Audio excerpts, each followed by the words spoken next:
உம்மை துதிக்கிறோம் ராஜா. கர்த்தாவே ராஜா, நாங்கள் எல்லாரும் சந்தோஷமாக விரும்புகிற எங்களிடத்துல சந்தோஷம் இல்லை தகப்பனே. தேவனே, இது எதனால தகப்பனே ராஜா? ஓ தேவனே, நீர் கொடுத்த சமாதானம் இந்த உலகம் கொடுக்கிற வண்ணமாக அல்ல ராஜா. நீர் எங்களுக்கு உம்முடைய சமாதானத்தை கொடுத்த போதிலும் எங்களுக்குள்ள சமாதானம் இல்லை தகப்பனே. சமாதானம் இல்லாத காரணத்தினால எங்களுக்குள்ள ஒரு சந்தோஷம் இல்லை ராஜா. தேவனே, இது எதனால தகப்பனே? நாங்க இங்கிருந்து செல்லும் போது ராஜா கர்த்தாவே, இந்த சந்தோஷத்தினுடைய நிறைவை பெற்று கொண்டு திரும்ப உதவி செய்யுங்க ராஜா. தேவனே, இதற்காகவே வந்திருக்கிறோம் தகப்பனே. ஓ தேவனே, எங்க இருதயத்துல எங்க ஆத்மால ஒரு சந்தோஷம் வேணும் தகப்பனே. இந்த உலகம் கொடுக்கிற பிரகாரம் இல்ல ராஜா. தேவனே, நீர் எங்க ஆத்மாவை நிரப்புங்க தகப்பனே. உம்முடைய ஜீவனுள்ள வார்த்தையினால நிரப்புங்க ராஜா. உம்முடைய வல்லமையினால நிரப்புங்க தகப்பனே. தேவ ஆவியின் பலத்தினால நிரப்புங்க ராஜா. கர்த்தாவே, உம்முடைய வார்த்தையை நாங்க பெற்றுக்கொண்டு அதன்படி நடந்து ராஜா இந்த உலகத்தை ஜெயிக்க உதவி செய்வீராக தகப்பனே.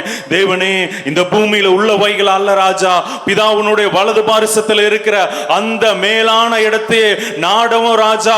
அதையே இரவும் பகலும் தேடவும் நீர் எங்களை அழைத்ததை உணர்ந்து தகப்பனே, எங்களுடைய சிந்தை அது அந்த இடத்துல பற்றி இருக்கட்டும் தகப்பனே. தேவனே ராஜா, எங்களுக்கு உதவி செய்யுங்க ராஜா.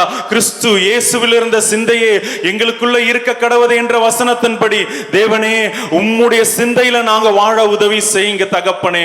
அதனால அல்லவோ ராஜா, எங்க இருதயத்துல உள்ள சந்தோஷம் இல்ல தகப்பனே. கர்த்தாவே, மாம்சமும் இரத்தமும் அந்த நித்தியத்தை சுதந்திரிக்காது என்ற போதிலும் ராஜா, எங்களுடைய வேதனை எல்லாம் எண்ணத்தை உண்போம் எண்ணத்தை குடிப்போம் என்றுதான் இருக்குது தகப்பனே. எங்க பிள்ளைங்களை என்ன பண்ணுவோம், இந்த நோய்க்கு என்ன பண்ணுவோம் சொல்லி ராஜா எங்களுடைய சிந்தையை இந்த பிசாசு ஒரு கட்டுக்குள்ள வைத்திருக்கிறான் தகப்பனே. அந்நிய நுகத்துல ராஜா, இந்த பிசாசினுடைய நுகத்துல இருந்து எல்லா ராஜா தெரிப்பட்டு போவதாக ராஜா இயேசு கிறிஸ்துவின் நாமத்தினால கட்டளை இடுகிற ராஜா. ஒன்றும் இந்த பிள்ளைகளை சேதப்படுத்தாதபடிக்கு இவர்களுக்குள்ள இந்த ஆத்மால ஒரு சந்தோஷத்தை கட்டளை இடுவீராக தகப்பனே ராஜா. கர்த்தாவே, என்ன செய்வதென்று திக்கெற்று போய் வந்திருக்கிற ஒவ்வொருத்தருடைய இருதயத்திலும் ராஜா வழி இதுவே என்கிற சத்தத்தை நீர் கேட்க செய்வீராக தகப்பனே. ஆத்துமாக்களை திறக்கிற தேவன் நீர் ராஜா. நீங்க பேசினா மாத்திரம்தான் புரியும் தகப்பனே. உலகத்தில் உள்ள எந்த மனுஷன் பேசினாலும் ராஜா பிசாசு இவர்களை வஞ்சிக்க கூடும் ராஜா. கர்த்தாவே, நீர் பேசுவீரானால் பேசுங்க தகப்பனே. ஓ இல்லவே ராஜா, இதோ கடந்து போகிறேன் தகப்பனே. நீங்க பேசுங்க ராஜா, நீங்க பேசுங்க ராஜா.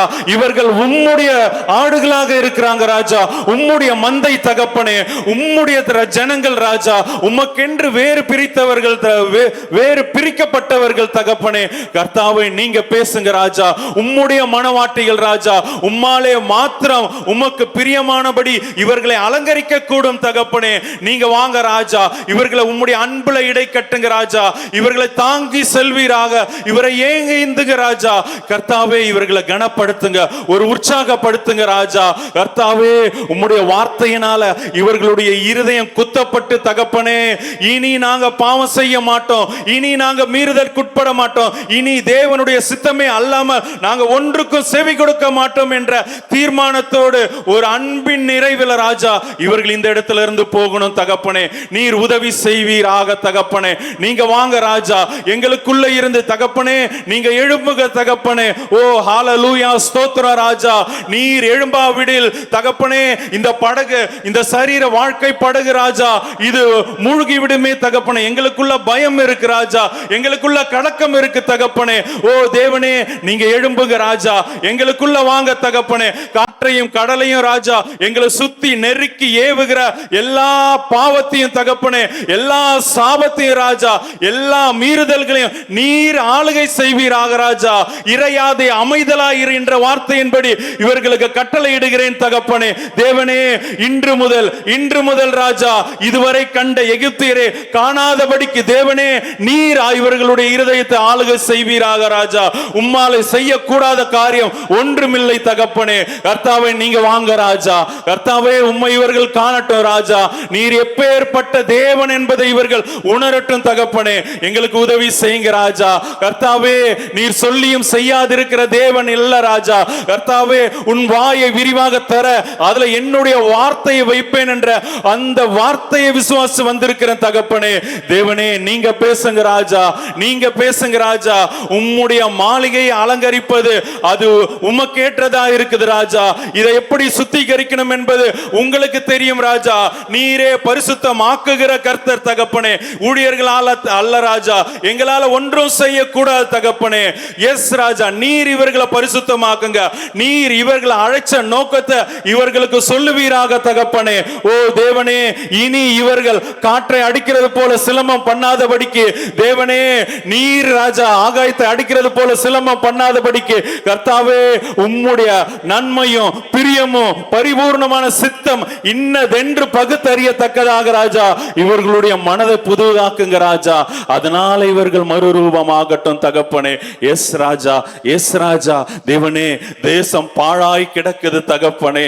ஓ எஸ் ராஜா, திறப்புல நிற்கவும் சுவரை அடைக்கவும் ஒரு மனுஷனை கூட நீங்க தேடி காணவில்லைன்னு சொல்றீங்க ராஜா. கர்த்தாவே, ஹல்லேலூயா, ஸ்தோத்திரம் தகப்பனே. எங்களோடு பேசி இருந்தோம் ராஜா, இந்த சபையோடு பேசி இருந்தோம் தகப்பனே. உனக்கு இருக்கிற இந்த பலம் போதும், நீ எனக்கேற்ற ஊழியத்தை செய், எனக்கேற்ற கிரியைகளை செய், நான் உன்னை வழி நடத்துறேன்னு சொல்லி நீர் இவர்களுக்கு போதித்தும் நடவாம இருக்கிற அநேகர் இந்த இடத்துல உண்டு தகப்பனே. இப்பொழுது மனசு இருந்தா ஒப்பு கொடுங்க. இப்போ உங்ககிட்ட தான் ஆண்டவர் பேசிக்கிட்டு இருக்காரு, உங்களை அழைக்கிறார். திறப்புல நிற்கவும் சுவரை அடைக்கவும் அந்த தேடுற மனுஷன் நாதான் என்பதை உங்க இருதயத்துல குத்தப்பட்டிருந்தா, தேவன் உங்களோட பேசி இருந்தா, நீங்க உங்க உங்க உங்க ஆத்மாவை தேவனுக்கு சமர்ப்பீங்க. கர்த்தாவே, நான் பாவி ராஜா, ஆனாலும் உம்முடைய வார்த்தைக்கு செவி கொடுக்கிறோன்னு நீங்க ஒப்பு கொடுக்கிறேன். என்னால ஒன்னும் செய்ய முடியாது, ஆனா என்ன பலப்படுத்துகிற இயேசு கிறிஸ்துவினால எல்லாவற்றையும் செய்ய எனக்கு பலன் உண்டுங்கிற அந்த விசுவாசத்தினால உங்களை ஒப்பு கொடுங்க. ஒவ்வொருத்தரையும் இந்த சபையோடு தான் பேசிக்கிட்டு இருக்காரு. உங்களை அநேகர் அழைச்சிருந்தாங்க. நீங்க எப்படி தெரியுமா இருக்கீங்க? நீங்க முதுகெலும்பில்லாத ஒரு பூச்சியை போல, ஒரு புழுவை போல தரையில நீங்க வந்து ஓடிக்கிட்டே இருக்கீங்க. ஹல்லேலூயா. ஓ தேவனே, இவர்களுக்கு மன்னிங்க ராஜா, மன்னிங்கிறத கப்பனே. ஓ தேவனே ராஜா, இந்த வேளையில இவர்களுடைய ஆத்மாவை திறக்கிறதுக்கு நன்றி ராஜா, நன்றி ராஜா. இவர்களை ஏற்றுக்கொள்ளுங்க தகப்பனே ராஜா. ஓ கர்த்தாவே, இவர்களுடைய பலியை ஏற்றுக்கொள்ளுங்க ராஜா. இவர்களை ஜீவ பலியாக நீங்க அங்கீகரிப்பீராக தகப்பனே. இவர்களிலிருந்து சுகந்த வாசனையை நீர் முகர்வீராக ராஜா. எஸ் தகப்பனே, இவர்களை ஏற்றுக்கொள்ளுங்க ராஜா, இவர்களை ஏற்றுக்கொள்ளுங்க தகப்பனே, இவர்களை ஏற்றுக்கொள்ளுங்க தகப்பனே ராஜா. தேவனே, ஹல்லேலூயா, ஸ்தோத்திரம் ராஜா, ஸ்தோத்திர ராஜா. உமக்கு கீழ்ப்படியாத நாட்கள் உண்டு ராஜா. கர்த்தாவே, தேவ சித்தம் இதுவென்று அறிந்தோம் அதை செய்யாத நாட்கள் உண்டு தகப்பனே. எங்களை மன்னிங்க ராஜா, எங்களை மன்னிங்க தகப்பனே. எல்லாரும் உங்களோட ஆண்டவர் பேசுறத நீங்க நம்புறீங்கன்னா, நீங்க விசுவாசிக்கிறீங்கன்னா, எல்லாரும் தேவ சமூகத்துல நீங்க அவரிடத்துல மன்னிப்பு கேளுங்க. நீங்க செஞ்ச பாவம் உங்களுக்கு தெரியும், உங்களுக்கு தெரியும். இன்னைக்கு காலையில கூட வீட்டுல கோபப்பட்டு உங்களுக்கு தலையாவி வச்சிருக்கிற புருஷர்களிடத்துல கோபப்பட்டு வந்தவங்க உண்டு, வந்த ஸ்திரீகள் உண்டு. இன்னைக்கு காலையில சமைக்கிற போதும் உங்களுக்கு தலையா வச்சிருக்க புருஷனிடத்துல சண்டை போட்டவங்களும் உண்டு. ஓ மன்னிங்க. ஒவ்வொருத்தரும் கேளுங்க, ஒவ்வொருத்தரும் கேளுங்க. பிள்ளைங்க எல்லாம் ஒவ்வொரு நாளுமே பெற்றோரை கோபம் மூட்டிட்டு இருக்கீங்க இல்லையா? பெற்றோருக்கு கீழ்ப்படியாம இருக்கீங்க இல்லையா? நீங்க மன்னிப்பு கேளுங்க, நீங்க மன்னிப்பு கேளுங்க. கண்டிப்பா கிறிஸ்து இயேசு உங்களுக்கு மன்னிப்பாரு. பிதாவுடைய மன்னிப்பு அவர் வழியா நீங்க நிச்சயமா பெற்றுக் கொள்வீங்க. ஒவ்வொருத்தரும் கேளுங்க, முழு இருதயத்தோடும் கேளுங்க, முழு ஆத்மாவில இருந்து நீங்க கேளுங்க. மன்னிங்க ராஜா, மன்னிங்க ராஜான்னு கேளுங்க.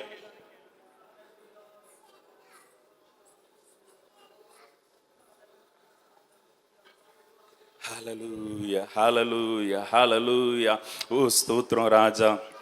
கர்த்தாவே, தேவனே ராஜா, உம்முடைய ஆவியை பெற்றிருந்தும் தகப்பனே ராஜா, கர்த்தாவே, இவர்கள் என்ன நிலையில இருக்காங்க என்பதை இவர்களுக்கு உணர்த்துவீராக ராஜா. வலது கைக்கும் இடது கைக்கும் வித்தியாசம் அறியாது ராஜா. உலகம் எது, தேவன் எது, பிசாசு எது, விசுவாசம் எது, அவிசுவாசம் எது, எது விக்கிரகம் என்பது அந்த ஒரு உணர்த்துதல் இல்லாம இருக்கிறாங்க தகப்பனே ராஜா. கர்த்தாவே, இவர்களை செம்மைப்படுத்துவீராக ராஜா. கர்த்தாவே, தேவனே, இவர்களுக்கு உதவி உதவி செய்யுங்க தகப்பனே ராஜா.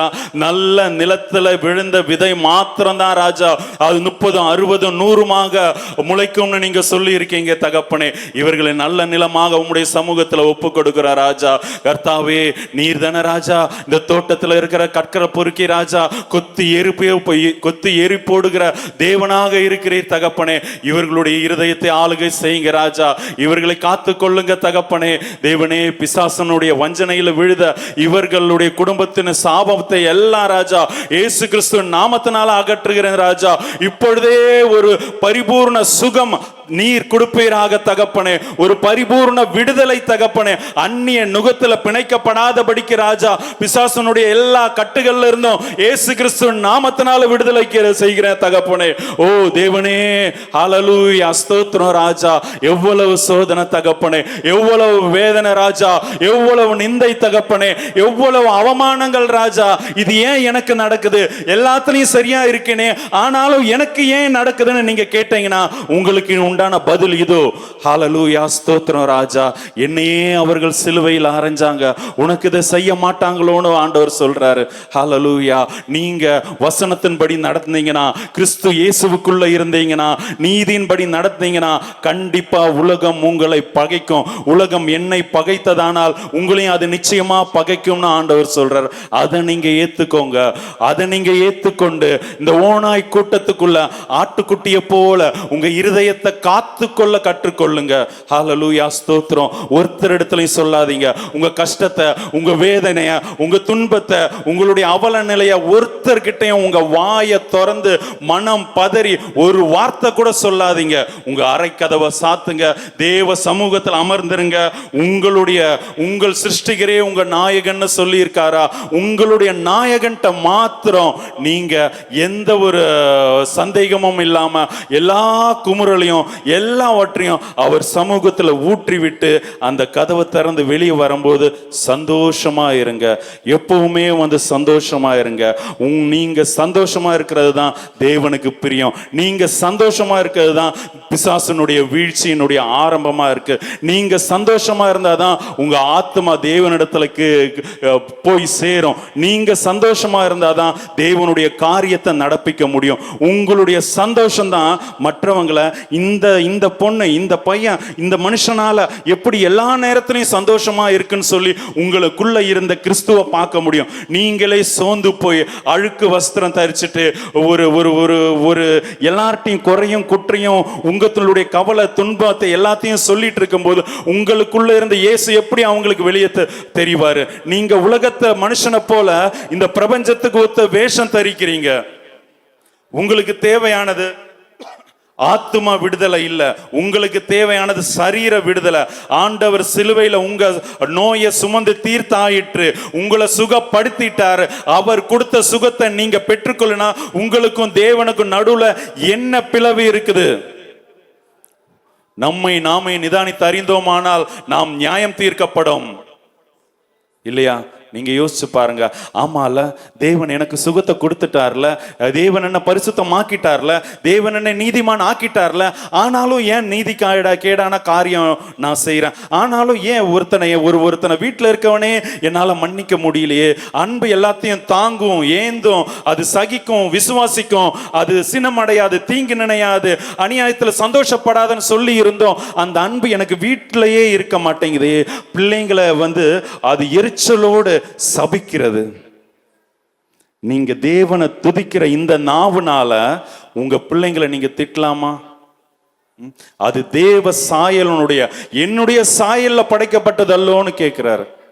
அது எப்படி உங்களுடைய வாயில நீங்க திட்டுறதுக்கு துணிறீங்க? அது ஒருவேளை பயாலஜிக்கலா உங்க சரீரத்திலிருந்து நீங்க பெற்று இருக்கலாம், ஈன்று எடுத்திருக்கலாம். ஆனா அது தேவனுடையது. அவரிடத்துல அந்த ஆத்மாவை நீங்க ஒப்பு கொடுக்கணும். கொஞ்ச காலத்துல இந்த பூமியில தேவன் உங்களை பயிற்றுவிக்கிற வரைக்கும் அந்த ஆத்மாக்களை நீங்க கற்றுக் கொடுக்கவும் தேர செய்யறதும் உங்களுக்கு நியமித்த கடமையா இருக்கு. உங்க பிள்ளைகளையே நீங்க சபிக்கிறீங்கன்னா நீங்க எப்படி தேவனுடைய காரியத்தை நீங்க செய்ய முடியும்? நீங்க எப்படி தேவனுக்கு பிரியமா இருக்க முடியும்?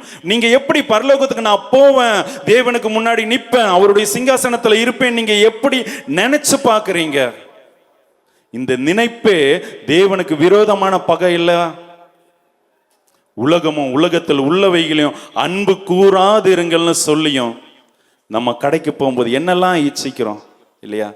நீங்க யோசிச்சு பாருங்களா. ஹல்லேலூயா, ஹல்லேலூயா. கர்த்தாவே, தேவனே, ராஜா, ஹல்லேலூயா. கர்த்தாவே, எங்களுக்கு உதவி செய்யுங்க ராஜா, உதவி செய்யுங்க தகப்பனே ராஜா. கர்த்தாவே, இந்த ஒரு விசை கூட ராஜா, இந்த ஒரு விசை கூட இவர்களுக்கு மன்னிங்க தகப்பனே. தேவனே, உம்முடைய வார்த்தையை நம்பி வந்திருக்காங்க ராஜா. கர்த்தாவே, உம்மிடத்துல வரும்போது ஒரு விடுதலை கிடைக்கும், ஒரு சுகம் கிடைக்கும், எனக்கு ஒரு நிம்மதி கிடைக்கும், எனக்கு ஒரு சமாதானம் கிடைக்கும்னு வந்திருக்காங்க ராஜா. கர்த்தாவே, இவர்களை விடுமையா விடாதீங்க ராஜா. கர்த்தாவே, இவர்களுக்கு அல்லவோ நீர் உம்முடைய குருதியை சிந்தினது தகப்பனே, உம்முடைய முதற் பேரான குமாரனை அனுப்புனது ராஜா. கர்த்தாவே, இவர்களுக்கு உதவி செய்யுங்க ராஜா. நீங்க பேசுங்க ராஜா. உம்முடைய சத்தங்கள் இயேசு கிறிஸ்துவ நாமத்தினால இவர்களுடைய காதுகள்ல தொனிக்க கடவுது ராஜா. இவர்களுடைய இருதயத்துல ரிங்காரம் போட்டு இவர்களை இருக்க விடாமல் தேவனே, இவர்கள் செய்ய எப்படி நீங்க சிம்சோன தேவனுடைய ஆவியானவர் ஏவனாரோ அதே போல இவர்களை இரவும் பகலும் ஏவி தகப்பனே, உம்மாலே ஒரு சேனைக்குள்ள பாய்ந்து போவேன், என் தேவனாலே ஒரு மதிலை தாண்டுவேன் அந்த ஒரு விசுவாச பலத்தை நீ கட்டளையிடுகிற ராஜா. அது அப்படியே ஆக கடவுள் தகப்பனே, அப்படியே ஆக கடவுள் ராஜா, அது அப்படியே ஆகட்டும் தகப்பனே. தேவனே, அடியனை உம்முடைய கரத்துல ஒப்பு கொடுக்கிற ராஜா. நீங்க பேசுங்க ராஜா. இவர்கள் மீண்டுமாக தகப்பனே எங்களை சமர்ப்பிக்கிறோம். இவர்கள் உம்முடையவர்கள் தகப்பனே ராஜா. இவர்களுடைய பணிவிடைக்காரனாக இவர்களுடைய கால்களை கழுவ ராஜா அடியங்களை நியமித்திருக்கிறீர் தகப்பனே. எங்களை எடுத்து பயன்படுத்துங்க தகப்பனே. நீர் மாத்திரம் மகிமைப்படுவீராக. இயேசு கிறிஸ்துவின் மூலம் ஜெபிக்கிறோம் ஜீவனுள்ள நல்ல பிதாவே. ஆமென், ஆமென், ஆமென். ஹல்லேலூயா, ஹல்லேலூயா. ஆண்டவர் இந்த சபை மேல நிச்சயமாவே ரொம்ப ரொம்ப அன்புள்ளவரா இருக்கார். எத்தனை பேர் அதை நம்புறீங்களோ? எத்தனை பேர் அதை நம்புறீங்க? ஆக்சுவலா ஒவ்வொருத்தருடைய இருதயமும் தோய்ந்து போய் தான் இருக்கு இல்லையா? உண்மையை சொன்னா ஒரு ஆத்மா கூட தேவனுக்கு ஏற்று தேவ சித்தத்துல நிக்கிறதோ நடக்கிறதோ ஒருத்தர் கூட இல்லை. நீங்க தேவனுடைய சித்தம் என்னதுன்னு பகுத்தறிங்க. நீங்க அவர் தான் உங்களுக்கு எல்லாமே இல்லையா? உங்க புருஷன் உங்களுக்கு தலையா இருக்கலாம் மாம்சத்துல. ஆக்சுவலா நீங்க 2 பேரும் வேகிறதை காட்டிலும் விவாக மஞ்சம் நலம் தான். நம்ம அநேக பாவத்திலிருந்து விடுபடுறதுக்கு கர்த்தர் ஒரு குடும்பத்தை கொடுத்திருக்கார், நல்லதுதான். ஆனாலும் நீங்க கிறிஸ்துவுக்குள்ள, கர்த்தராக இயேசு கிறிஸ்துவுக்குள்ளதான் நீங்க நடக்கணும். நிக்கிறது, நடக்கிறது, யோசிக்கிறது, கிரியை எல்லாமே அவருக்குள்ளதான் இருக்கணும். வசனத்துக்கு வெளியில ஒண்ணுமே இல்லை. ஹல்லேலூயா. உங்க மேல அவர் கிருபையா இருக்கனால தான் இதுல நிறைய பேர் நீங்க தற்கொலை முயற்சி பண்ணியும், உங்களுக்கு வாழ இஷ்டம் இல்லாத போதும், நீங்க வேற எங்கேயாவது போயிடணும், இந்த குடும்பம் வேண்டாம், இந்த மனுஷன் வேண்டான்னு சொல்லி வெளியே போகணும்னு நினைச்ச போதும் அவர் கிருபையா உங்கள் மேல அது திட்டம் வச்சிருக்கனால உங்களை இந்த சபைக்கு கூப்பிட்டு வந்திருக்காரு. ஹல்லேலூயா. நம்ம கர்த்தருடைய வார்த்தைக்கு நேரம் போகலாமா? கேட்டதெல்லாம் அவருடைய வார்த்தைகள் தான். நம்ம மெசேஜுக்கு போகலாம். சரியா? எடுத்துக்கலாம். யோவேல் 3:9 ஒரு ஆள் வாசிங்க சத்தமா. யோவேல் 3:9.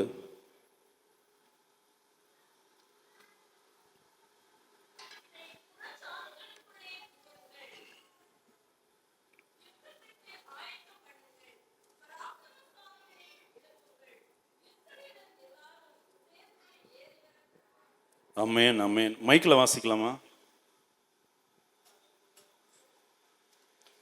1062 பேஜ் நம்பர் 3:9 யோவேல்.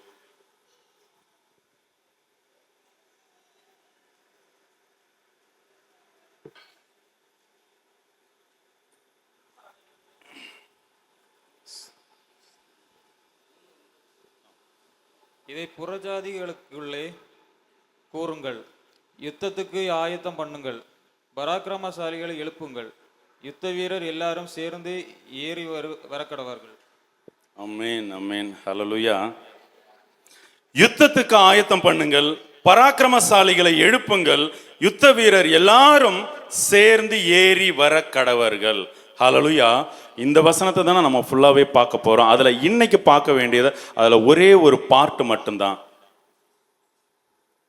யுத்தத்துக்கு ஆயத்தம் பண்ணுங்கள் என்றதை மட்டும்தான் நம்ம பார்க்க போறோம். யார் யுத்தம் செய்யணும், எங்க யுத்தம் செய்யணும், அந்த யுத்தம் எப்படி செய்யணும், ஆக்சுவலா நம்மளுடைய யுத்தம் எதனோட இருக்குது, அதை தான் இன்னைக்கு சொல்லி கொடுக்கறதுக்கு என்ன அனுப்பியிருக்காரு. ஹல்லேலூயா. அதை குறித்து நம்ம ஒரு சில விஷயங்கள் பார்த்து நான் ஜெபிக்கலாம்னு நினைக்கிறேன். ஹல்லேலூயா. எத்தனை பேர் சந்தோஷமா இருக்கீங்க? எத்தனை பேரோட இன்னைக்கு இந்த ஜெபத்துல ஆண்டவர் உங்க கூட பேசினாரு? சரி, இன்னும் பேசுவார், இன்னும் அதிகமாக பேசுவார். உங்கள் ஆத்மாவை திறந்து மனுஷனை பார்க்காதீங்க, உங்கள் ஆவியோடு தேவனிடத்தில் கனெக்ட் ஆகி என் கூட பேசுங்க. எல்லாரும் அதுக்கு தானே ஒரு வார்த்தை பேச மாட்டாரா, ஒரு வார்த்தை பேச மாட்டாரான்னு சொல்லி வந்திருக்கீங்க இல்லையா? அவர் இரவும் பகலும் ஓயாம உங்களுடைய இருதய கதவை தட்டிக்கிட்டே இருக்காரு. பேசியிருக்காரா? இதோ வாசப்படியில் நின்று தட்டுகிறேன்னு. ஏன் உங்களுடைய இருதய வாசப்படியில் நின்று தட்டுறாரு? உங்களுக்கு அவர் சத்தம் கேட்கல. நம்ம புருஷன் பைக்கில் வந்தா பைக்கு சத்தத்தை வச்சு தெரியுது. பக்கத்து வீட்டுக்காரங்க வர்றதுக்கும் நம்ம புருஷன் வர்றதுக்கும் அந்த பைக்கு சத்தத்தை வச்சு இது புருஷன் வராங்கன்னு தெரியுது. கதவு திறக்கிற ஸ்டைலை வச்சு இது ஏன் பையன் தான் வரான், அதுவும் பெரியவன் தான் வரான், இல்லை சின்னவ தான் வரான்னு அவ்வளோ அழகா இதை நீங்க நிதானித்து அறிஞ்ச நீங்க தேவனுடைய சத்தத்தை உங்களுக்கு தெரிய மாட்டேங்குது. தேவ ஆவியை கொடுத்துருக்காரா? ஒருவேளை அபிஷேகம் பெறலன்னு நினைச்சீங்கன்னா ஆவியானவர் உங்களை வெளியில இருந்தா நடத்துறாரா? ஏன் அவருடைய சத்தம் உங்களுக்கு கேட்க மாட்டேங்குது? நீங்க கேளுங்க, அதை வாஞ்சிங்க.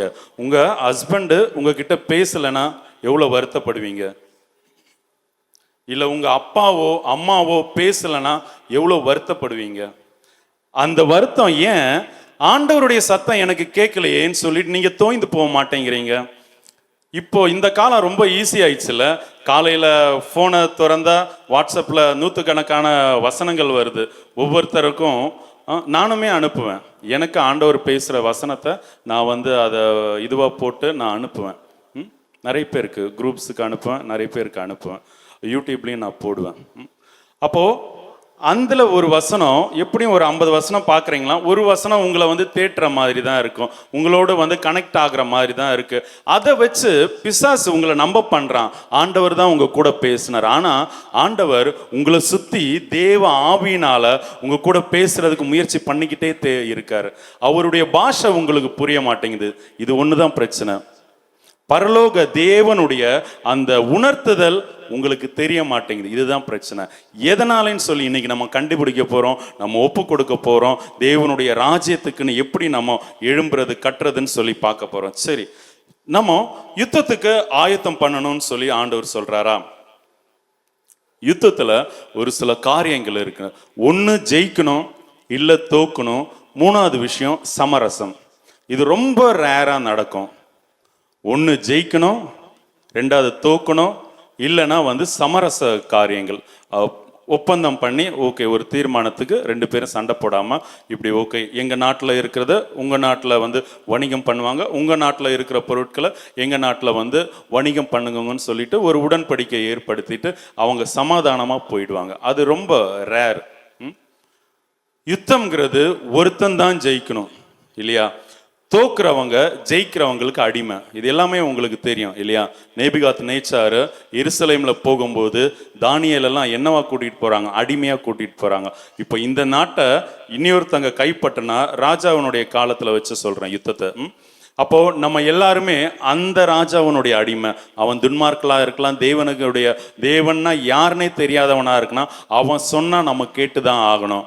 அவன் கட்டுற அவன் சொல்ற வழிபறத்தை நம்ம கட்டி தான் ஆகணும். நம்மளுடைய சொத்துல இத்தனை பங்கு கொடுக்கணும்னு சொன்னா அதை நம்ம கொடுத்து தான் ஆகணும். இதுதான் மன்னராட்சி. அவன் சொன்னா, அவன் ராஜா கையெழுத்து போட்டாச்சுன்னா அதை ஒருத்தராலையும் திருத்தவோ மாற்றவோ முடியாது. அப்போ யுத்தம்னா என்ன? ஒருத்தர் தான் ஜெயிக்கணும், தோக்குறவங்க ஜெயிக்கிறவங்களுக்கு அடிமையா இருக்காங்க. ஹல்லேலூயா. சரி, யார் யுத்தம் செய்யணும்? நம்ம இந்திய நாட்டுக்கு வேண்டி யார் யுத்தம் செய்வார்னா, இப்போ மிலிட்ரியில் இருக்கிறவங்க, ஆர்மியில் இருக்கிறவங்க, இப்போ யுத்த வீரர்கள் அப்படின்னு சொல்லலாம், சோல்ஜர்ஸ் அப்படின்னு சொல்லுவோம் இல்லையா? இவங்க நம்ம நாட்டை மற்ற நாடு கைப்பற்றாதபடிக்கு, மற்ற நாட்டினுடைய ராஜாக்கள் நம்மளிடத்துல நம்ம ஜனங்களை சேதப்படுத்தாதபடிக்கு அவங்க யுத்தத்தை செய்வாங்க. இல்லையா? அப்போ அந்த யுத்தத்துல என்ன, நம்மளை பாதுகாக்கிறதுக்கு அவங்க ஜீவனையும் கூட விடுவாங்க. யார் யுத்தம் பண்ணுவா? Army, military, soldiers. சரி, நம்ம இப்போ கிறிஸ்தவ வட்டாரத்துல ஆவிக்குரிய காரியத்துல யார் யுத்தம் பண்ணணும்? 1 ஊழியர்கள் யுத்தம் பண்ணணும், 2 சீஷர்கள் யுத்தம் பண்ணணும், 3 வசனத்தின்படி நடக்கிறவங்க. இது எல்லாமே ஒன்று தான், உங்களுக்கு புரிகிற மாதிரி சொன்னேன். 1 ஊழியர்கள், இன்னொன்று சீஷர்கள், இன்னொன்று வசனத்தின்படி நடக்கிறவர்கள். ஹல்லேலூயா. அவருடைய வசனத்தின்படி நம்ம நடக்க நடக்க என் நிமித்தம் நீங்க துன்பப்படுவீர்கள்னு சொல்றாரு இல்லையா? வசனத்து நிமித்தம், அந்த நீதி நிமித்தம் நடக்கிறவங்கள கண்டிப்பா சபையை விட்டு வெளியே தூக்கி போடுவாங்கன்னு சொல்றாரு இல்லையா? அப்போ வசனத்தின்படி நடந்தா அதுக்கு ஒரு உபத்திரவம் உண்டு. அப்போ இவங்க தான் யுத்தம் ஸ்பிரிச்சுவலா செய்யணும். சரி, இதுல நாங்க யாரு பிரதர் அப்படின்னு கேட்டீங்கன்னா, எடுங்க யாராச்சும் ஒருத்தர் நல்ல சத்தத்தோட, சரியா, அந்த சத்தத்தை கேட்கும்போது என்னுடைய ஆவி அப்படியே களிப்பாகணும். நல்ல சத்தமா தெளிவா ஒரு ஆள் வாசிங்களேன். 1 பேதுரு 2:9. இப்படி சொல்லிட்டேன்னு சொல்லி ஒருத்தரும் வாயை மூடிட்டு இருக்காதீங்க. அதான் நீங்க நல்ல போல்டா தைரியமா வாசிங்க. ம் ம் ம் உங்களை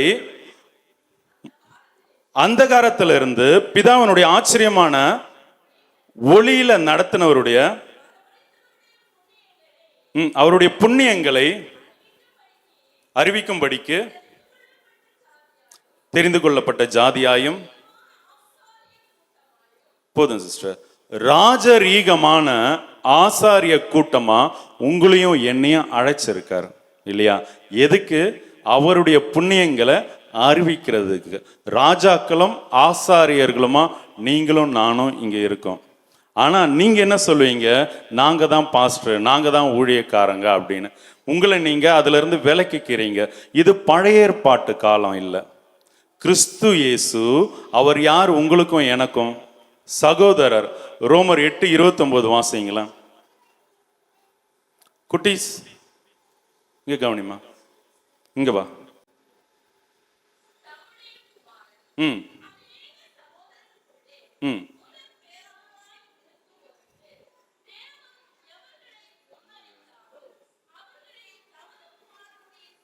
தேவன் எவர்களை முன்குறித்தாரோ அவர்களை தமது குமாரனுடைய சாயலுக்கு ஒப்பாய் இருப்பதற்கு முன்குறித்தார். ஆமென். எப்படி? அதாவது நீங்களும் நானும் எப்படி இருக்கணுமா? உங்க எல்லாரையும் முன்குறிச்சிருக்காரா? விசுவாசிக்கிறீங்களா? முன்குறிக்காத யாரும் கிறிஸ்து இயேசுவை விசுவாசிக்க மாட்டீங்க. அப்ப உங்களையும் என்னை முன்குறிச்சிருக்காருனா எதுக்கு முன்குறிச்சிருக்காரு? அதனுடைய இலக்கு என்ன? அதனுடைய கோல் என்னன்னா, இயேசு கிறிஸ்துவை போல மாறணும் இல்லையா? இயேசு கிறிஸ்து யாரு? அவர் எப்படி வந்தார்? ஒரு ஆசாரியனா வந்தார். ராஜரீகமுள்ள ஆசாரியரா வந்தார். பிசாசு எல்லாம் அவரை கண்டா நடுங்கிச்சா? உங்களையும் என்னையும் கண்டா நடுங்குதா? நம்ம மேல உட்காந்து டான்ஸ் ஆடுது இல்லையா? நம்ம வீட்டுக்குள்ள இருந்து நம்மளை வெளியே தள்ள பாக்குது. ஏன்? அந்த கிறிஸ்து இயேசுனுடைய சாயல் உங்களுக்கும் எனக்கும் ஒருவேளை இல்லையோ என்னமோ. அப்ப நீங்க அதை புரிஞ்சுக்கணும், அதன்படி தான் நடக்கணும். நீங்க யாரு? ராஜாக்களும் ஆசாரியர்களுமா இருக்கீங்க. இப்போ இல்ல, எப்போ ஆபிரகாம முன்குறிச்சாரோ, எப்போ தனக்குன்னு அந்த 12 கோத்திரம் இஸ்ரவேல்னு சொல்லி பேரை வச்சு என்னுடைய ஜனங்கள்னு சொன்னாரோ, அந்த ஜனங்களையே ராஜாக்களும் ஆசாரியர்களுமா தான் ஆக்கி இருக்காரு. இப்போ கிறிஸ்துவின் ரத்தத்தினால உங்களையும் என்னையும் ஆக்கி இருக்காரு. வெளிப்படுத்தின விசேஷம் 1:6 வாசிங்களா.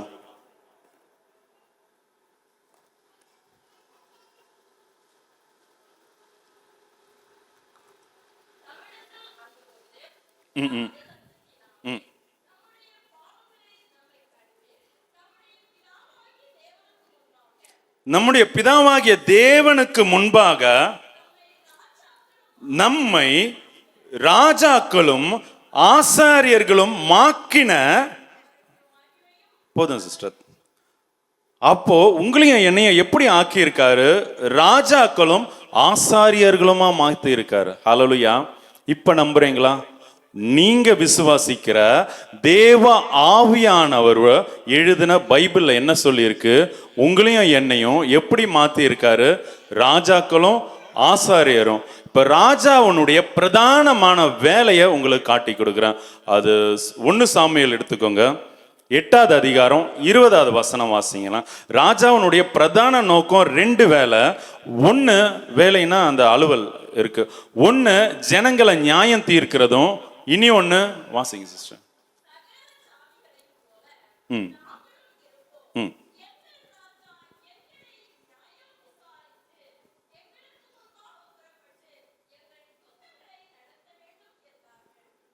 அப்போ அந்த ஜனத்துக்கு வேண்டி ராஜா என்ன பண்ணணுமா, யுத்தங்களை நடத்தணும் அப்படின்னு. ஹல்லேலூயா. இப்ப நான் சொல்ல வந்தது உங்களுக்கு புரிஞ்சிருக்கும்னு நினைக்கிறேன். உங்களை யுத்தம் செய்ய சொல்றாரு, யுத்தம் செய்யறதுக்கு உங்களை ஆயத்தப்படுத்த சொல்றாரு. யார் யுத்தம் செய்யணும்? ஊழியர்கள், சீஷர்கள், அப்புறம் வேத வசனத்தின்படி நடக்கிறவங்க இல்லையா? இப்போ உங்களை என்னவா பார்க்குறோம்? ராஜாக்களாவும் ஆசாரியர்களும் தேவன் ஆல்ரெடி மாற்றி பிதாவுக்கு முன்னாடி கிறிஸ்துவுக்குள்ள உங்களையும் என்னையும் வச்சிருக்காரு. எபேசியரில் வாசிக்கும் போது ஈஸியாக தெரியும். நான் நேரம் இல்லாத காரணத்தினால நான் கொஞ்சம் வேகமாக போக பார்க்குறேன். நீங்கள் என்னோட ஒத்துழைச்சிங்கன்னா ஆண்டவர் கொடுத்த விஷயத்த உங்களுக்கு புரிஞ்சிடும். இல்லைன்னா அங்கே கொஞ்சம் இங்கே கொஞ்சம் அப்படி இருக்கும் இல்லையா? அப்போ நீங்க எதுக்கு அழைக்கப்பட்டிருக்கீங்க? யுத்தம் செய்யறதுக்கு. தீமோத்தேயுக்கு எழுதுறாரு இல்லையா, நல்ல போர் சேவகனாக தீங்கு அனுபவி அப்படின்னு. என்ன, அதை அண்டர்லைன் பண்ணிக்கோங்க, தீங்கு அனுபவி அப்படின்ட்டு. ஆனா நம்ம என்ன செய்யறோம்? தீங்கு வந்தாலே தீங்கு வராதபடிக்கு எங்களை காத்துக்கொள்ளுங்கன்னு சொல்லி ஜெபம் பண்றோம் இல்லையா? நம்ம எல்லாருடைய என்ன விட்டுருங்க, எனக்கு அந்த ஆசை இல்லை. உங்களில் ஒரு சிலர் கூட இல்லாமல் இருக்கலாம். அநேகருக்கு இதுதானே ஆசை, எனக்கு தீங்கு வந்துடக்கூடாது, சேதம் வந்துடக்கூடாது, பக்கத்து நாட்டில் யுத்தம் வந்தாலும் இங்கே வந்துடக்கூடாது, என் பிள்ளைங்க நல்லா இருக்கணும், எங்களுக்கு ஒன்றும் ஆகிடக்கூடாது. அதுதானே, அதாவது அதிகபட்ச விருப்பமே இந்த ஜீவனை, அழிஞ்சு போகிற இந்த சரீரத்தை காத்து கொள்ளும்படியாக தான் நம்மளுடைய ஜெபம் இருக்குது இல்லையா? இதுக்கு அடுத்தபடியாக பார்த்தா எண்ணத்தை உண்றது, எண்ணத்தை குடிக்கிறது, கடைக்காரனுக்கு என்ன பண்ணுறது, இந்த மனுஷனோட குடிகார புருஷனோட எப்படி வாழ்றது, பிள்ளைங்க பேச்சு கேட்கணும்னா இதே தானே சுற்றி சுற்றி சுற்றி சுற்றி எங்கே போனாலும் இருக்குது. இதுக்கு அடுத்த 3வதாக பார்த்தா வியாதி இல்லையா? இது எல்லாத்தையும் தான் ஆண்டவர் ஏற்கனவே கொடுத்துட்டாரு. நான் ஏன் இன்னும் பெற்றுக்கொள்ளனா? நீங்கள் யுத்தத்துக்கு இன்னுமே ரெடி ஆகலை இல்லையா? நல்ல போர் சேவகனாக தீங்கு அனுபவி அப்படின்னு சொல்றாரு. நீங்க யோசிச்சு பாருங்களேன், இந்த மிலிட்ரி பீப்புள், இந்த ஆர்மி உங்க ஃபேமிலியிலலாம் இருப்பாங்கன்னு நினைக்கிறேன். ஏன்னா கன்னியாகுமரி பகுதியில் நிறைய ஃபேமிலியில் இந்த ஆர்மி மிலிட்ரி இந்த மாதிரிலாம் இருக்காங்க இல்லையா? இப்போ அவங்கள பாருங்களேன். இப்போ ஒரு குழந்தைய நான் அதான் மிலிட்ரி ஆஃபீஸர் வச்சுக்கோங்களேன், என்னுடைய குழந்தைய இங்கே வைங்க, இங்க இந்த தேசத்தை வைங்க, என்கிட்ட நீ குழந்தைக்கு வேண்டி உயிரை விடுவியா, தேசத்துக்கு வேண்டி உயிரை விடுவேன்னா யார் சொல்லுவாங்க?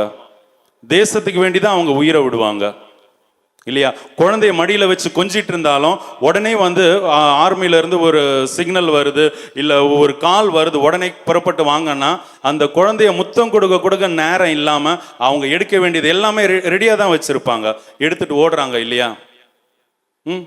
அப்போ அவங்களுடைய ஓட்டம் எதை நோக்கின்னு அவங்களுக்கு தெரியுது, அவங்கள அழைச்ச அழைப்பு எதை நோக்கின்னு அவங்களுக்கு தெரியுது. அவங்களுக்கு ஒரு டெஸ்டினேஷன் இருக்கு, நான் இதுக்காக தான் அழைக்கப்பட்டேன், நான் இதைத்தான் செய்யணும்னு சொல்லிட்டு அவங்களுக்கு ஆல்ரெடி தெரிந்தபடியினால அவங்களுக்குள்ள ஒரு தெளிவு இருக்கு. ஆனா கிறிஸ்தவராக இருக்கிற கிறிஸ்தவர்களுக்குள்ள தேவனுடைய தெளிவின் ஆவியை கொடுத்துமே தெளிவில்லாம இருக்கும்.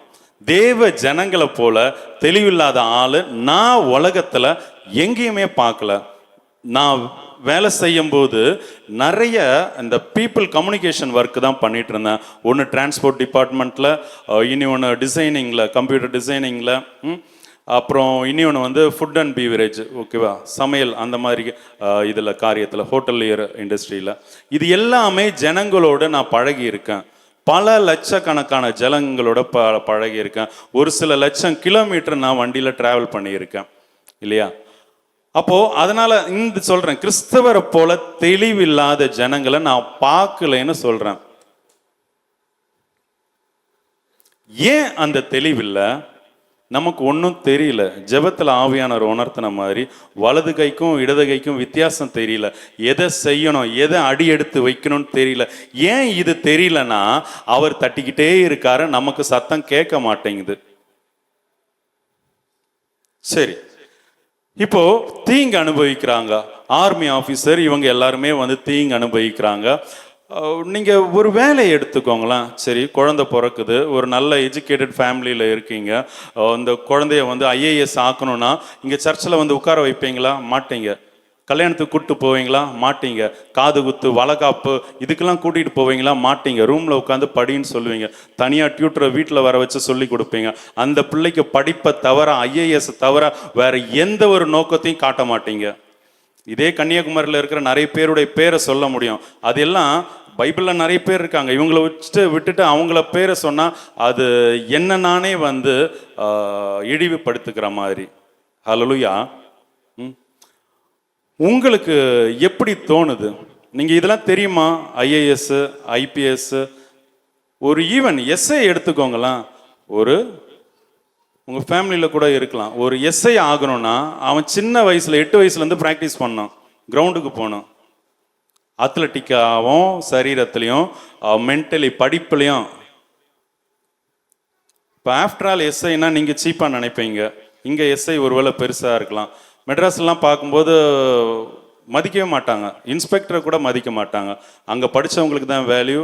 நல்ல என்ன சொல்கிறது, ஆமாம், ஏன்னா ஜனங்களுடைய பாதுகாவலர்கள் அவங்க புரிஞ்சு இருப்பாங்க. ஆனால் இங்கே வந்து அப்படி இல்லை. ஒரு கான்ஸ்டபிள்னாலே வந்து பயப்படுறோம். ஏன்? ஆனால் தேவனுக்கு பயப்படுறதில்ல. சரி, உங்கள் விஷன் நான் சொல்கிறது புரியுதா? போலீஸ் ஆகணும்னா அவனுக்கு அப்போத்துலேருந்து ட்ரைனிங் இருக்குது. இங்கே 8 வருஷத்துக்கு முன்னாடி அபிஷேகம் பண்ணப்பட்டவங்க இருப்பீங்க, 20 வருஷம் முன்னாடி அபிஷேகம் பண்ணப்பட்டவங்க இருப்பீங்க. உங்களுக்கு என்ன வேலையை தேவன் கொடுத்துருக்காரு அது உங்களுக்கு தெரியுமா? இப்போ உங்களுக்கு தெரிஞ்சாச்சு சார், நம்ம ராஜா ஆசாரியர் ரெண்டுமே உங்களுக்கும் எனக்கும் கொடுத்துருக்கு. இதைத்தான் நாம் செய்யணும்னு புரிஞ்சிச்சு. ராஜரீகமான ஆசாரிய கூட்டம்.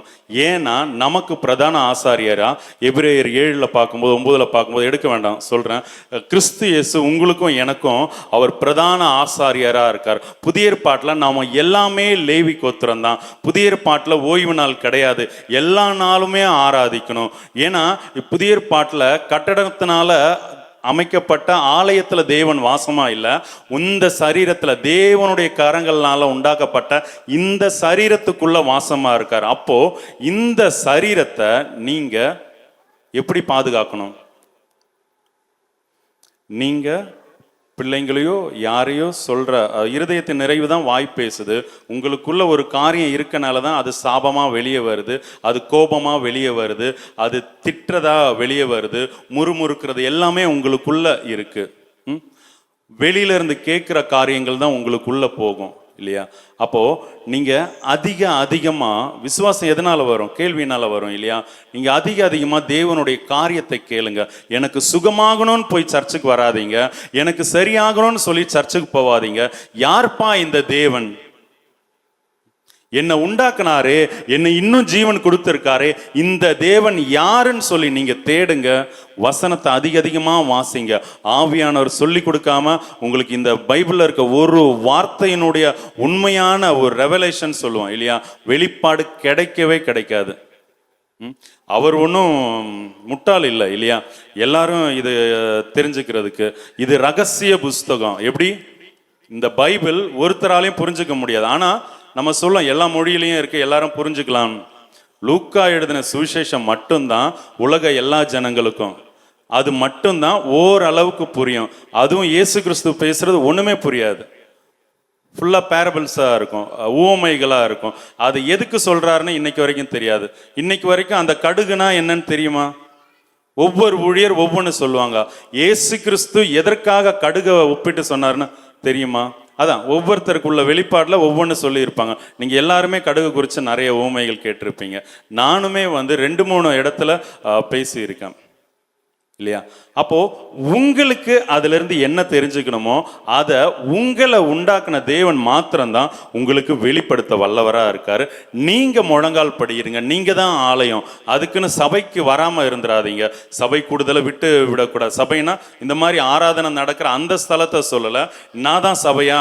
இப்ப நான் சபை, அவர் சபை, அவங்க சபை. இப்ப நாங்க கூடி பேசும்போது பக்தி விருத்தி உண்டாகத்தக்கதாக, ஆவியில களிப்பு வரத்தக்கதாக, நாங்க ஆண்டவருக்குள்ள சேர்ந்து வளரத்தக்கதாக எங்க கூடுறதையும் அதை விட்டுறாதீங்க. மெயினாக வேற எங்கேயும் கூடுறது இல்லை. வெளியில் எங்கேயாவது பார்த்தா நீங்கள் ஒருத்தர் ஹல்லேலூயா ஸ்தோத்திரத்துக்கு தாண்டி நீங்கள் தேவ பக்திக்கு உண்டான காரியத்தை நீங்கள் ஏதாவது பேசுவீங்களா? பேச மாட்டோம், வராது. ஏன்னா இருதயம் நிறைஞ்சிருக்கிறது குடும்பம், பணம், கவலை, கஷ்டம், படிப்பு, முன்னேற்றம், இதுதான் இருக்கு இல்லையா? இதெல்லாம் அஞ்ஞானிகள் தான் நாடி தேடுறாங்கன்னு வசனம் சொல்லுது. சரி, இப்போ நாம எதுக்காக யுத்தம் பண்ணணும், எப்படி பண்ணணும்? யுத்தம் பண்றது ஓகே, இவங்க தான் பண்ணுவாங்கங்கிறது ஓகே. அதை ட்ரைனிங் இல்லாமல் செய்ய முடியுமா? ட்ரைனிங்கும் ப்ராக்டிஸும் ரொம்ப அவசியம். நீங்கள் இப்போ நான் சொன்ன உடனே சர்ச்சுக்கு திரும்ப சொல்கிறேன், சர்ச்சுக்கு வராமல் இருக்கக்கூடாது. இப்போ 8வது அதிகாரம் அப்போஸ்தலருடைய நடவடிக்கைகள் இருக்குது. ஒருத்தன் எனக்கு சொல்லலைன்னா நான் எப்படி இந்த வசனத்தை வாசிப்பேன் இல்லையா? அவர் வாசிக்கிறதே ஏசாயா தீர்க்கதரிசி எழுதுனது. அப்போ அவருக்கு ஏதோ ஒரு வெளிப்பாடு இருக்கு, ஏதோ புரிதல் இருக்கனால தான் ஏசாயா வாசிக்கிறாரு. ஆனாலும் அவர் சொல்றது என்ன? ஒருவன் எனக்கு சொல்லாவிட்டால் தெரியாது. அப்போ அதுக்கு தான் ஊழியர்களை உங்களுக்கு நியமிச்சிருக்கு. எந்த ஊழியர் சொல்லி கொடுக்கறது உங்களுக்கு அழகா புரியுதோ அந்த ஊழியர் இடத்துல சேருங்க, கொஞ்ச காலம் இருங்க, கத்துக்கோங்க. நீங்க கிறிஸ்துவின் சாயல்ல மாறுறது உங்களுக்கே தெரியும். உங்களுக்குள்ள சுபாவம் மாறாம நீங்க சபைக்கு வந்து ஒரு பிரயோஜனம் இல்லை. குணமாயிடுச்சுன்னு வந்தவங்க இருக்கீங்க, நான் இது என்னுடைய தாய் சபை ஞானஸ்தானம் பெற்றது இங்கே தான் சொல்லி வருவீங்க. எனக்கு ஒரு குடும்பத்தில் முன்னேற்றம் வந்தது, பையனுக்கு வேண்டி ஜெபிச்சேன், பையனுக்கு வெளியூர் வேலை கிடைச்சதுன்னு சொல்லி சர்ச்சுக்கு வந்தீங்க. தயவு செஞ்சு அப்படிலாம் வந்து தேவனை தூஷிக்காதீங்க. இதெல்லாம் தேவனை தூஷிக்கிறது. இப்போ நான் அதுக்குள்ள போகல, சரியா? அப்போ நீங்க தேவனை அறிந்து கொள்றதுக்கு வாங்க, தேவன் யாருன்னு கற்றுக்கொள்றதுக்கு வாங்க. இது ஒரு ஒர்க் ஷாப், இது ஒரு ஃபேக்டரி. உங்களை கிறிஸ்துவின் சாயல்ல உருவாக்கி அவ்வளவுதான், அதோட எங்களுடைய வேலை முடிஞ்சது. இன்னும் சிம்பிளா வசனத்தின்படி சொல்லணும்னா ஒப்புர வாக்குதலின் ஊழியத்தை கொடுத்திருக்காரு. உங்களை தேவனோட ஒப்புர வாக்கியாச்சுன்னா எங்களுக்கும் உங்களுக்கும் உள்ள அந்த பாண்டிங்கே பிரிஞ்சிடும். நீங்களாச்சு இப்போ நீங்க எல்லாரும் கல்யாணம் பண்ணி வந்தீங்க இல்லையா? கல்யாணம் பண்ணி புருஷன் வீட்டுக்கு வந்ததுக்கு அப்புறம் நீங்க அப்பா அம்மா சொல்றது கேட்பீங்களா? சட்டப்படி கேட்க கூடாது இல்லையா? உங்க தகப்பன் வீட்டை நினைக்க கூடாது. புருஷனுக்கும் அதே தான் இல்லையா? அப்போ உங்களுடைய பாண்டிங் தேவனோட ஏற்படுத்த வச்சுட்டு, இன்னும் ஸ்பிரிச்சுவலா சொல்லும் போது நீங்க அபிஷேகம் பெற்று தேவ ஆவியில நடக்கிறதுக்கு உண்டான பலன் கிடைக்குது இல்லையா? தேவ சத்தத்தை கேட்கணும். அபிஷேகம் பெற்றதுக்கு அப்புறம் சத்தத்தை நீங்க உணர்வடைஞ்சு கேட்கணும். அதன்படி நடக்கிறதுக்கு உண்டான பலன் வேணும்.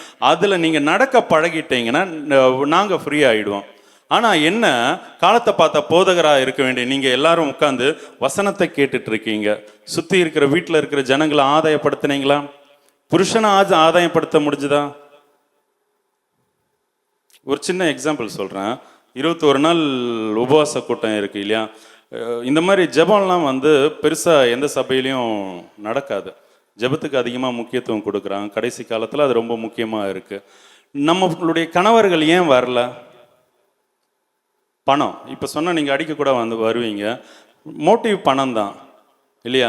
நம்மளே வளரல கிறிஸ்துவின் சாயல்ல. அப்போ அந்த மனுஷனுக்கு 20 நாள் லீவ் போட்டு வந்தா வேலை போயிடும். கிறிஸ்து எனக்கு இதை இழந்தா மேன்மையான தருவாருங்கிற விசுவாசம் இல்லை. நீங்க நல்லா ஒழுங்கா நடந்திருந்தீங்கன்னா உங்க ஹஸ்பண்டை ஆதாயப்படுத்தி இருப்பீங்க, அவங்களும் வந்திருப்பாங்க இல்லையா? புரியுதா? அப்போ நம்ம எங்க இருக்கோம்? நாம குறைவுபட்டிருக்கோம். எதனால? நீங்க யுத்தத்துக்கு ஆயத்தமே இன்னும் ஆகல. சரி, நம்ம யுத்தத்துக்கு நேரா போகலாம், சரியா? இப்போ நம்ம யுத்தம் ட்ரெயின் பண்ணாம யுத்தம் செய்ய முடியாது இல்லையா? ட்ரெயின் பண்ணதுக்கு அப்புறம் நம்ம பிராக்டிஸ் பண்ணோம். இப்போ ட்ரைனிங் தான் உங்களுக்கு சபையில நடக்குது. ஊழியராக இருக்கிற நாங்க எல்லாருமே சேர்ந்து கொடுக்கிறது உங்களுக்கு ஒரு ட்ரைனிங் மட்டும்தான். ஆனா ட்ரைனிங்னா வசனத்தை சொல்றோம், இப்படி நடைங்க, பொய் சொல்லாதீங்க. வசனத்துல ஆல்ரெடி கொடுத்துட்டாரு. இதை நாங்க ரிப்பீட்டடா ஒவ்வொரு வாரம் ஒவ்வொரு உவமைகளோட ஒவ்வொரு எங்களுடைய அனுபவ சாட்சிகள் வழியா நாங்க கண்டது கேட்டது கிறிஸ்து எங்களுக்கு கொடுத்த வெளிப்பாடு இவைகளிலிருந்து எல்லாம் அதுல எது பெஸ்டா இருக்கோ, எது பெஸ்டா உங்களுக்கு புரியுமோன்னு சொல்லிட்டு அது அந்த பொக்கிஷமா உங்ககிட்ட வந்து சேர்க்கிறோம். நீங்க அதை வீட்டில் பிராக்டிஸ் பண்றீங்களா இல்லையா? இப்போ இங்க வந்து பாடணும்னா ஸ்ட்ரைட்டா வந்து பாடிட முடியாது. இங்க மியூசிக் போடணும்னா ஸ்ட்ரைட்டா வந்து அவன் போட்டுற முடியாது. அவனுக்கு ஒரு பிராக்டிஸ் தேவை. பிராக்டிஸ்னா பயிற்சி. சாரி, அந்த பயிற்சி நமக்கு ரெகுலரா வேணும். கன்சிஸ்டன்சியா ஒரே நேரம் இடைவிடாம ஒவ்வொரு நாளுமே. அப்போ ஒரு பாட்டு பாடணும்னா கூட இப்ப இருக்கிற பிள்ளைங்க பிராக்டிஸ் பண்றது இல்ல. ஒவ்வொரு வாலிப பிள்ளைங்களும் நான் திட்டிகிட்டே இருப்பேன், அன்பா தான் நான் கடிஞ்சு கொள்வேன். இப்ப இருக்கிற பிள்ளைங்க வந்து அவங்க புரிய மாட்டேங்குது நம்ம எதுக்காக திட்டுறோம், அவங்க மேல வச்சிருக்கிற பாசம் அவங்களுக்கு புரிய மாட்டேங்குது. இந்த ஆத்மா வழி கெட்டு போயிடக்கூடாதுன்னு சொல்லிட்டு சொல்லுவோம். இப்போ தேவன் ஒரு பாட்டை இருதயத்துல கொடுக்காம இங்க வந்து இந்த பாட்டு பாடினா நல்லா இருக்கும், என் குரல் சூப்பரா இருக்கும்னு வந்து பாடினா எடுபடாது. அவங்களுக்கு சாட்டிஸ்ஃபேக்ஷனா இருக்கும். ஆனா ஒரு ஆத்மாவும் தேவனிடத்துல அந்த பாடல் வரிகள்னால தேவனிடத்துல போகவே போகாது. அப்போ பாட்டை பெற்றுக்கொள்றதே தேவனிடத்துல இருந்து. அதுக்கு என்ன வேணும்? பிராக்டிஸ் வேணும். தேவனிடத்துல எப்படி பெற்றுக்கொள்ளணும்னு பிராக்டிஸ் வேணும். அது ஒருவேளை ஊழியர்கள் அதுல தேர்னவங்க பாட்டு எடுத்து கொடுக்கலாம். அந்த பாட்டை பாடி பார்க்கணுமா? டெம்போல நிக்கணும் இல்லையா? கீபோர்டு போடும்போது அந்த ரிதம் பீட்ல வந்து நிக்கணும். கரெக்டா நடுவில் பிஜிஎம் வாசிச்சாங்கன்னா அடுத்த ஸ்டாண்ட்ஸா எடுக்கும்போது கரெக்டா அந்த இதுல எடுக்கணும்.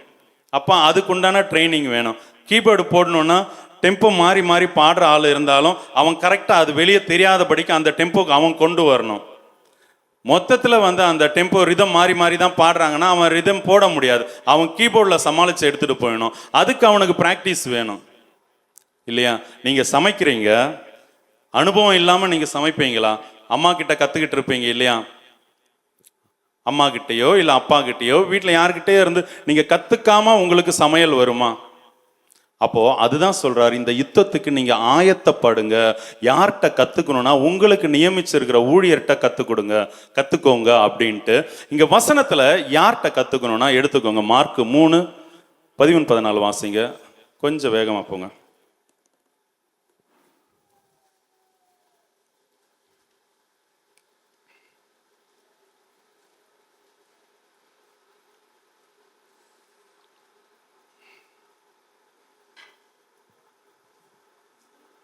மார்க் 3:13-14.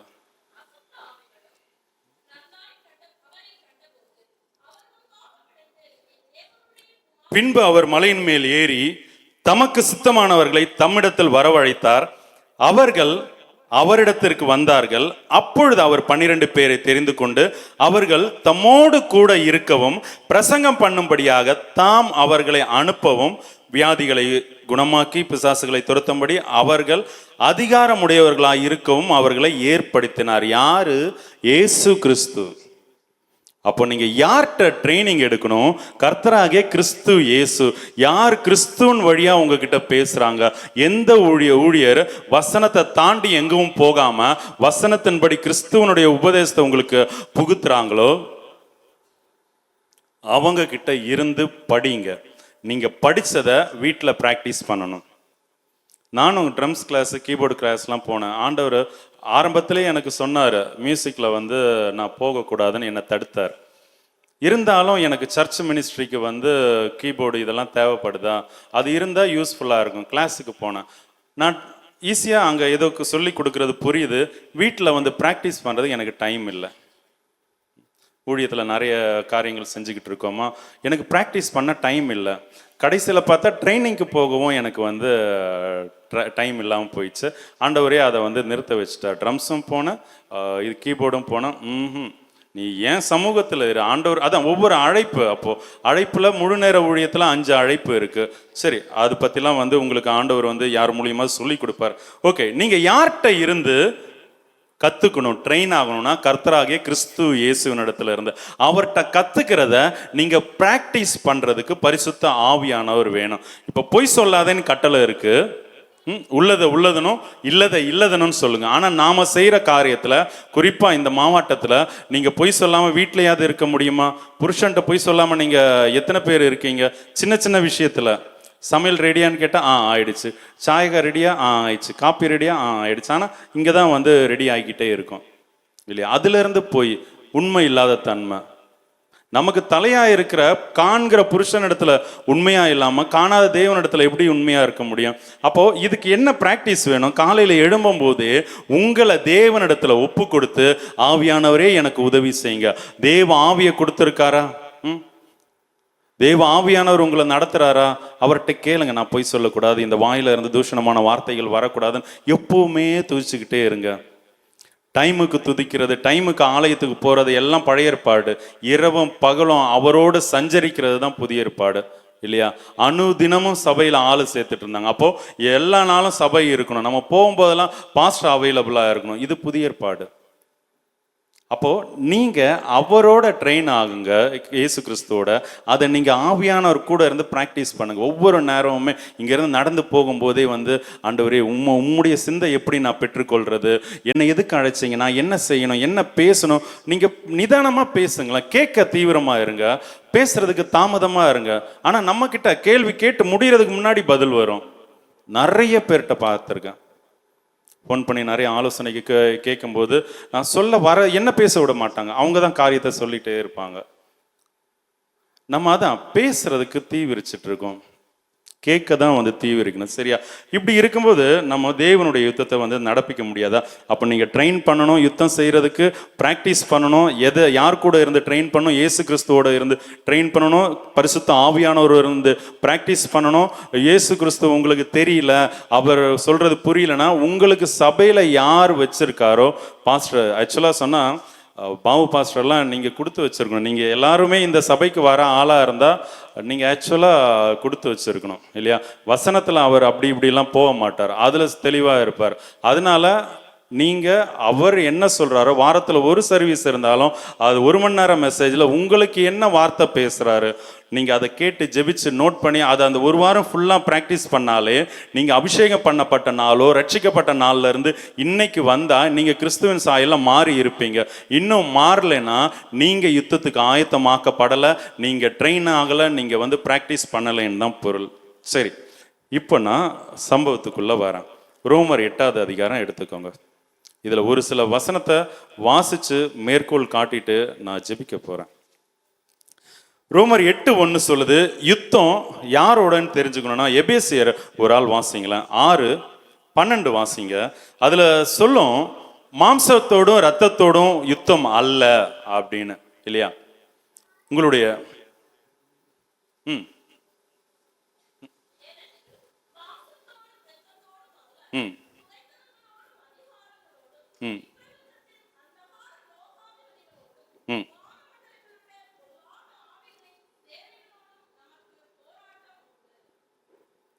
அமேன் அமேன் ஹல்லேலூயா.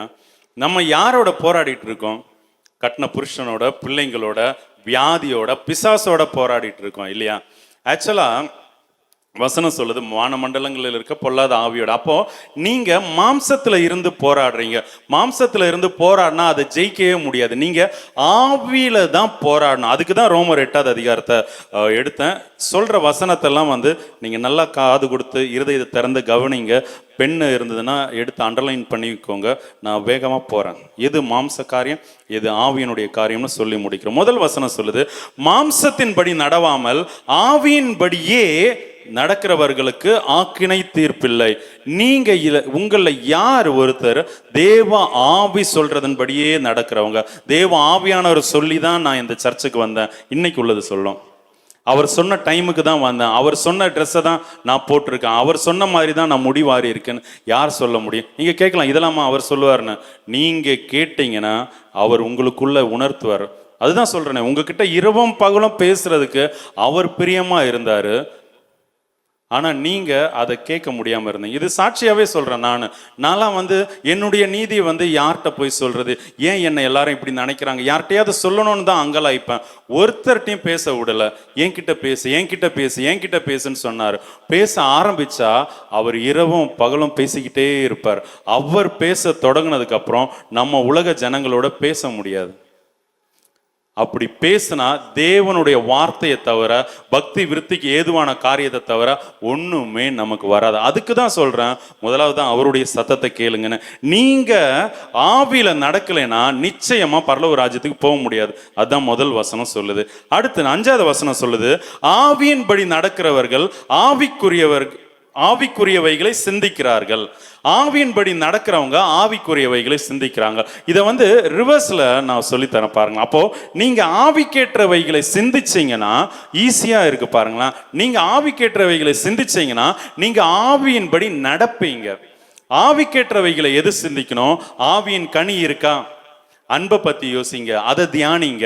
ஆவியின் கனிகள் அன்பு, சந்தோஷம், சமாதானம், தயவு, நற்குணம், விசுவாசம், சாந்தம், இச்சையடக்கம், நீடிய பொறுமை, இல்லையா? அதை குறித்து தியானிங்க. தேவனுடைய சர்வாயுத வர்க்கத்தை குறித்து தியானிங்க, இல்லையா? அந்த அன்பினுடைய 16 விஷயத்தை குறித்து தியானிங்க. அவர்கிட்ட கேளுங்க, விசுவாசத்தை கொடுங்க. விசுவாசத்துல பெருகணும், வளரணும். இதெல்லாம் குறித்து தியானிச்சுட்டு, இதெல்லாம் குறித்து ஜெபிக்க இதை குறித்து நீங்க சிந்திக்க நீங்க ஆவிக்குரியவர்களா மாறுறீங்கன்னு வசனம் சொல்லுது. அதான் ஆவியின்படி நடக்கிறவர்கள் ஆவிக்குரியவைகளை சிந்திக்கிறார்கள். அப்ப ஆவிக்குரிய சிந்தனை உங்களுக்கு இருக்கும்போது நீங்க ஆவிக்குரியவங்களா மாறுறீங்க. 6வது வசனம், மாம்ச சிந்தை மரணம். நீங்க மாம்சத்துல எதை யோசிச்சாலும் எதை சிந்திச்சாலும் பிசாசு உங்களை அவனோட வழியில தான் கொண்டு போய் போடுவான். அதுதான் சொல்லுது மாம்ச சிந்தை மரணம் அப்படின்னு. 7வது வசனம் சொல்லுது மாம்ச சிந்தை தேவனுக்கு விரோதமான பகை. நீங்க மாம்சத்துல உங்களுக்கு தோன்றபடி, பெரிய படிச்சவங்க உலகத்துல இருக்கிறவங்க சொல்றபடி நீங்க கேட்டு நடந்தீங்கன்னா அது தேவனுக்கு விரோதமான பகைன்னு. உங்க எல்லாருக்கும் தெரியும் தேவன் பெருமைக்கு எதிர்த்து நிற்கிறாருன்னு. ஆனா நீங்க தேவ சித்தத்தை செய்யாம மனுஷனுடைய ஆலோசனையினால உங்க மாம்சத்துல தோன்ற எண்ணத்தின்படி நடந்தாலே தேவனுக்கு நீங்க விரோதியா இருக்கீங்க. அப்புறம் எப்படி உங்க ஜெபம் கேட்கப்படும்? நீங்க இன்னும் ஜெபிக்கிறீங்கனாலே உங்களுடைய ஜெபம் கேட்கப்படாதனால தான் ஜெபிக்கிறீங்க, இல்லையா? நீங்க உங்களுடைய ஜெபம் கேட்கப்பட்டதுன்னா நீங்க ஜெபிக்க மாட்டீங்க, கட்டளை இடுவீங்க. இயேசு கிறிஸ்து நாமத்தினால போக கடவுது, நீர் எனக்கு கொடுத்த அதிகாரத்தினால நான் இவைகளுக்கு கட்டளை இடுகிறேன்னு சொல்லுவீங்க. உங்களுடைய வார்த்தை மாறும், இல்லையா?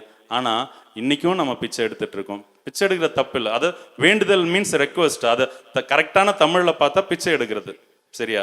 நம்ம அப்பாட்ட தானே கேட்குறோம், கெஞ்சுறது, கிரவுறது, இதெல்லாம் தப்பு இல்லை. பட் ஆனால் நீங்க என்ன நிலைமையில இருக்கீங்கன்னு உங்களுக்கு சுட்டி காட்ட வேண்டியது அவசியமா இருக்கு, இல்லையா? ஏன் அந்த அதிகாரம் வரல? எனக்குள்ள பரிசுத்தம் இல்லைங்கிற ஒரு அந்த விசுவாசத்துல எல்லாரும் ஸ்ட்ராங்கா இருக்கீங்க. நான் பாவிங்கிறதுல எல்லாரும் ஸ்ட்ராங்கா இருக்காங்க. கிறிஸ்தவ வட்டாரத்துல நீங்க பாவி இல்லை. நீங்க எப்போ கிறிஸ்துவ விசுவாசிங்களோ அப்பவே உங்களை பரிசுத்தமாக்கிட்டார். உங்களுடைய வேலை அந்த பரிசுத்தத்தை காத்து கொள்றது தான். அந்த பரிசுத்தத்துல நீங்க நிலைச்சிருக்கிறது தான் உங்களுடைய வேலை. கிறிஸ்து இயேசுனுடைய உபதேசத்துல அவருடைய அந்த என்ன சொல்றது உபதேசத்தினுடைய அடிச்சுவடுகளை அவரை ஃபாலோ பண்றது தான் உங்களுக்கு வேலை. ரோமர் 8:29 வாசமா நீங்க எல்லாரும் கிறிஸ்து இயேசுனுடைய சாயல்ல மாறணும். அதுக்கு தான் உங்களை அழைச்சாரு. வேறையும் வசனத்தை காட்டிட்டு போறோம். அப்போ நீங்க மாம்ச சிந்தையின்படி இருந்தா பிசாசு உங்க ஜெபத்தை கேட்டு பலன் அளிப்பான். பிசாசுக்கு ஒரு சில அதிகாரங்கள் இருக்கு, அவன் அதுல செய்வான். உங்களுக்கு யார் செய்யறானே தெரியாது. நீங்க கேட்கிற விஷயம் இடம் வாங்கணும்னு நினைச்சு இடம் கிடைச்சிச்சுன்னா உடனே அது என்ன சொல்ல தேவன் செஞ்சாருன்னு நினைப்பீங்க. வீடு கட்டியாச்சுன்னா தேவன் செஞ்சாருன்னு. புதிய ஏற்பாட்டுல யாருக்குங்க வீடு கட்டி இருக்காரு? யாருக்கு இடம் வாங்கி கொடுத்துருக்காரு?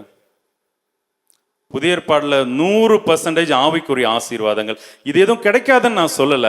உங்க சிந்தை இடம் வாங்கணும், கால் சவுட்டவாது ஒரு ஸ்தலம் வேண்டாமான்னு கேட்டீங்கன்னா போச்சு, தேவனுக்கு விரோதி ஆயிடுவீங்க, இல்லையா?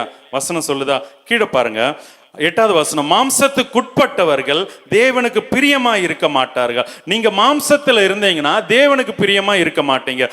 தேவனுக்கு பிரியமா இல்லைன்னா அவர் எப்படி நீங்க கேட்கறத செய்வாரு? இப்ப எல்லாரும் வந்திருக்குது, ஒவ்வொருத்தரை கேட்டாலும் குறைஞ்சபட்சம் ஒரு ஜெப குறிப்பாது இருக்கும்.